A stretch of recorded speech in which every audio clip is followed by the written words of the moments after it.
Hey, 911, where's your emergency? Hi. Let's stay there. Where are you at? No, it's Wagner?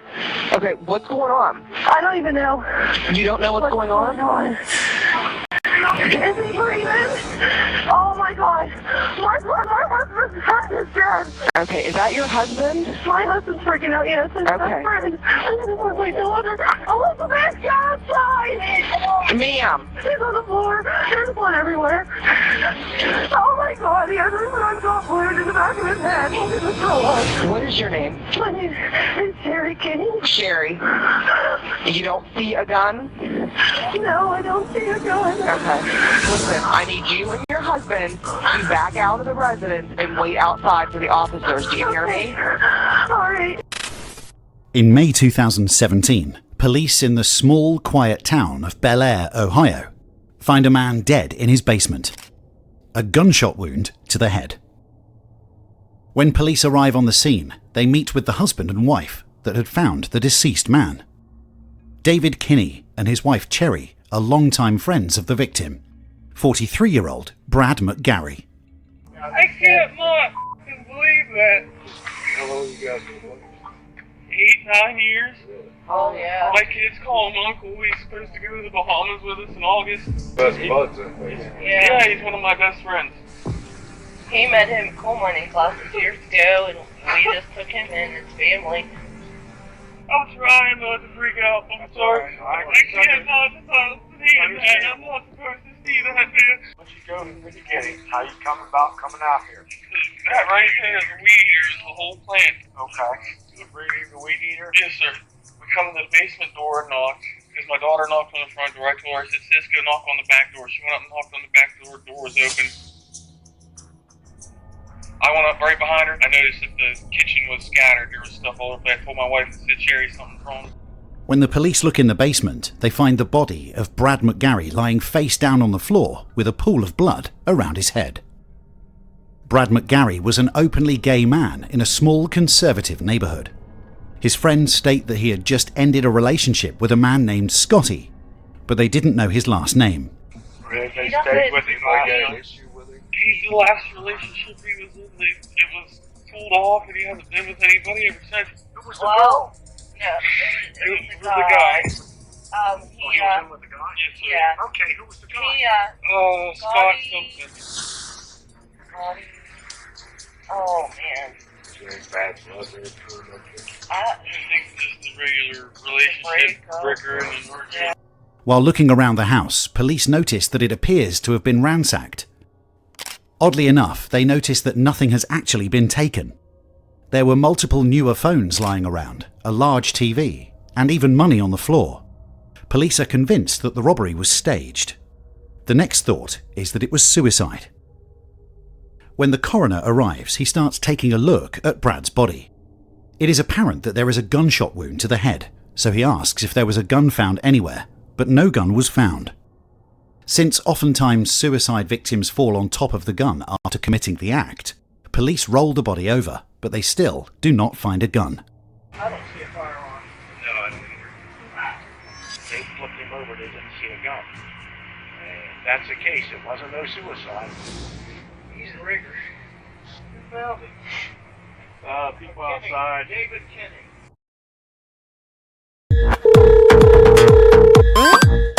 Begin interviewing friends and family of Brad right away, trying to form a timeline and gain as much information as possible as to who may have done this.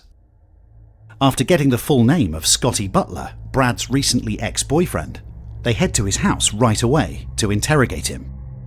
When detectives arrive at the house, his mother answers the door and states that Scotty has been in jail for the past 3 months for violating his probation. Scotty Butler is no longer a suspect, as he had a solid alibi. Detectives decide to take a look around the neighborhood to see if there are any cameras filming towards Brad's house. Thankfully, one neighbor had a camera that faced towards the street near Brad's house. They would be able to see who came and went from the house. While reviewing the camera footage, they continue to interview friends and family. David had taken some pictures and screenshots that could help detectives in the investigation, so they took his phone to copy the information. The issue the detective is having at this moment is that just the night before, Brad's cousin said something that completely changed the direction of the investigation. Sunday, we went to Grammy's. We were sitting around the table. It was just me and Brad and Heather, which is another cousin of mine. And he made a comment how this DJ guy, he was coming over. Brad's intent was it was romantic. He made a joke about taking a nap. And it wasn't taking a nap. He was insinuating that they were having sex. It was like quotation marks. This was Sunday. This was The Sunday. day he was killed. Yes, What time did he leave? between 1:30 and 2. Really? Yes, he was That's the supposed first to. I heard of that. He was dropping all the tuxes off. I also know that he was married. They've been Who married. told you that? Brad did. Brad told you? Yeah. She, being the wife, didn't know all this time. They've been doing this for years. From what I understand, the two of them, Brad and DJ, kind of, I don't know if they laid low or they completely broke up. I guess they call him DJ or David Kenny. Really? Yes, it's the only I guy. knew that. Because it's the only guy he's ever told me about. It's the guy. That's him. The guy. That's him. The detectives made David believe they took his phone for the pictures he had, but the truth was they were tracking where his phone was when Brad was murdered, as well as finding proof that him and Brad had a relationship beyond friends. When they took a look at his phone, even though he has deleted everything, they are able to see the text messages between David and Brad. Evidence shows that they were in fact in a sexual relationship. They review the phone history and find that David's phone was directly at Brad's house at the time of the murder. They also discover, while reviewing the neighbour's CCTV footage, that David had driven to Brad's right before the murder in his wife's car, then left 40 minutes later. David would then appear again hours later in his truck with his family, delivering the weed eater Brad supposedly wanted to borrow. Police know that David was there when Brad was killed. Now they need to work to get the truth out of David. Where's your phone putting you at Brad's house the time he got killed? It's past 3. I was not there when Brad was killed. You were at his house. Yes, sir. I'm the murderer. You were Oh, there. God. You know exactly when he was killed. Yes, sir, I know. You were there when he was killed. No, sir, I was not at his house when that man was murdered. Sir, I can't. This is the kind of shit that gets people in trouble. Oh, my God, I know. We're gonna lose everything. Lose your wife, lose your kids. Look at me. This don't have to be the end of your life. Got a chance to come clean and tell me the relationship. Look at me. Look at me. We're past it. It's okay. We'll do this together. Tell me what happened. He sure will. He had another guy with him. I don't know who he was. I don't know his name. I'm swearing on everything. Holy right now. What happened next? He went in the garage. It's okay. David. Look at me in the eye, bud. Tell me. What happened next? He was so scared. You heard a gunshot? The guy came running out of the garage. And he got to Brad's BMW. Okay. And then I left.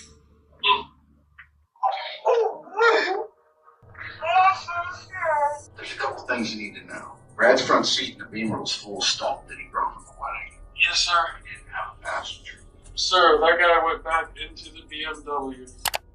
Doing this job for many years, the detective knows that people subconsciously hide their face when lying, especially from police. The police also know that Brad's SUV was still at the house and had not left since Brad was killed, so this version of David's story is a lie. We got to the house. I'm telling you the God honest truth, I'm not. There was another man there. I swear to you, God, I do not know his name. I do not know his name. We did kind of have a little bit of an argument with me being there. He shot Brad in front of you? Yes, sir. And he was going to shoot me. But I got scared. I didn't know what to do. And then I left. Oh. Okay. I was so scared. It's okay. He knew what I looked like. My vehicle was there. I did not know what to do. What kind of gun was it? I have no clue. Why did you call the cops? Why did you do this elaborate story? Why did you put your own daughter in that basement with that body? You did that. Yes, sir. And you knew he was down there. So, damn it, quit screwing your family. Sir, Tell me what happened. I did not kill him. You knew Brad was dead, and you brought your I did daughter? not know he was dead. The detective now creates a false story to help David become more comfortable with opening up about what happened. Even though the detective knows David will lie again, he also knows that the truth is getting closer. I'm going to tell you something. Sometimes when bad shit happens, people panic. Okay? I got a theory. I think it might have been an accident. I think that maybe somebody was around and accidentally shot him. I panicked. Didn't think anybody believed him. Was it an accident? Am I right? Drop all this shit and just let it out. Brad deserves it. Brad's family deserves it. Your wife deserves it. Your kids deserve it. Brad didn't want me to leave my wife for a while. I love my wife and kids to death. You love Brad too? I do. And sometimes you think about leaving your wife for him? Okay. I told him numerous times, man, I'm not gonna leave my wife. Hit me and smacked me around a couple times. He said, if you end all of this now, then I'm done with you forever. He got real loud with me. You know, kind of like up in my face. He had